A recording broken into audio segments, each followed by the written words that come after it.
అదే RTV app వార్తల్ని క్షణాల్లో చదివే అవకాశం ఉంటుంది. ఒక న్యూస్ పేపర్, ఒక టెలివిజన్ ఛానల్ మీ చేతుల్లో ఎప్పుడూ ఉంటాయి. పోకడలు వింత చేష్టలు. నిన్నటిదాకా సేఫ్టీ విషయంలో ఇల్లీగల్గా తెల్లకాడు, పచ్చకాడు, ఎర్రకాడు అనే డ్రామా. మళ్ళీ ఇవాళ ఒక బాంబు వేసినట్టు బాంబు పేల్చారు శ్రీరాంపూర్ ఏరియాలో. RK7 బందట. దానికి ఇంకా 20 సంవత్సరాల ఇది ఉంది, లైఫ్ ఉంది. ఆ లైఫ్ ఉన్న బావి ఉంది, ప్రొడక్షన్ 100% వస్తుంది, లాభాలు నడుస్తుంది. ఆ బావిని బంద్ పెడతాం, కార్మికులను ట్రాన్స్ఫర్ చేస్తామని కొత్త డ్రామా చేస్తారు. ఎందుకు బంద్ పెడతామంటే ఫారెస్ట్ పర్మిషన్ ఇవ్వలే, ఎన్వైరన్మెంటల్ పర్మిషన్ ఇవ్వలే. మేము ఒకటే సూటిగా అడుగుతున్నాం, ఫారెస్ట్ డిపార్ట్మెంట్ పాకిస్తాన్లో ఉందా? ఎన్వైరన్మెంటల్ డిపార్ట్మెంట్ అయితే చైనాలో ఉందా, బంగ్లాదేశ్లో ఉందా? భారతదేశంలో ఉన్నాయి కదా. వాళ్ళు పర్మిషన్ ఇవ్వకపోతే పడకేసుకుని ఎందుకు పన్నారు? డైరెక్టర్ PP ఉన్నాడు కదా. దీనికోసమే ప్లానింగ్ అండ్ ప్రాజెక్ట్ 40 మంది ఆఫీసర్లు ఉన్నారు. ఎస్టేట్ డిపార్ట్మెంట్ ఉంది. వాళ్ళేం ఎక్కడ పన్నారు?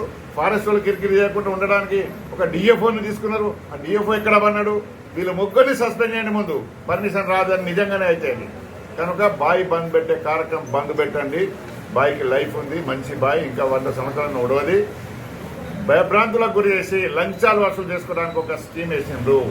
ఒకటి, ఆఫీసర్లందరూ ఓపెన్ కాస్ట్ చేయడానికి, ఓపెన్ కాస్ట్ కాంట్రాక్టులతో లంచాలు తీసుకొని వాళ్ళను అమ్ముకుందామని, సింగరేణి అమ్ముకుందామని. ఇక యూనియన్ నాయకులకేమో ఇప్పుడు ఎమ్మెల్యే ఎంపీల దగ్గర లైన్ కట్టిన అందరూ, బాయ్ బందబ్ అవుతుందట, వీళ్ళకి ట్రాన్స్ఫర్ చేస్తాట, నాకు ఓపెన్ కాస్ట్ అయ్యి ₹1,00,000 ఇస్తా, నేను 50,000 ఇస్తా. కాంపిటీషన్ దీనికోసమేనా మీరు ఉన్నది? ఇటువంటి పిచ్చి పిచ్చి వేస్తాలు బంద్ చేయండి. బావిలు బంద్ పెట్టే కార్యక్రమం చేయదు. లైసెన్స్ తీసుకురావాలన్నా, ఇది తీసుకురావాలన్నా, ఏం తీసుకురావాలన్నా మీ బాధ్యత. అది ఇన్ని రోజులు ఎక్కడ పన్నారు? మాకు తీసుకుపోండి ఫారెస్ట్ డిపార్ట్మెంట్కు. ఎవరి తప్పు? నువ్వు ఏం రాసి ఇవ్వలేదు, ఎందుకు డిలే అయింది? మేము నిలదీసి అడుగుతాం వాళ్ళను, ఫారెస్ట్ వాళ్ళను. మీ తప్పుంటే మీకు చెప్తాం, వాళ్ళ తప్పుంటే వాళ్ళకి చెప్తాం. కనుక ముసుగుల గుద్దుటాల ఆటలాగా లోపల మంచి 4 చేతుల మధ్యలో ఇట్లా దాచిపెట్టి ఇది రాలేదు అది రాలేదు బాయిలు బంద్ చేసే కార్యక్రమం బంద్ పెట్టండి. రేపు RK7 మైన్లో మేము వస్తున్నాం, కార్మికులకు చెప్తాం, నల్ల బ్యాగ్ ధరిస్తాం. ఈ బావి నుండి ఒక్కరు బయటికి పోవద్దు. ఈ బావి లైఫ్ ఇంకా 20 సంవత్సరాలు ఉంది, ఇంకా దాని లైఫ్ పెంచండి అని మేము డిమాండ్ చేస్తున్నాం. మరిన్ని వీడియోస్ కోసం ఛానల్ ని సబ్స్క్రైబ్ చేయండి. లేటెస్ట్ అప్డేట్స్ కోసం వాట్సాప్ ఛానల్ ని ఫాలో చేయండి.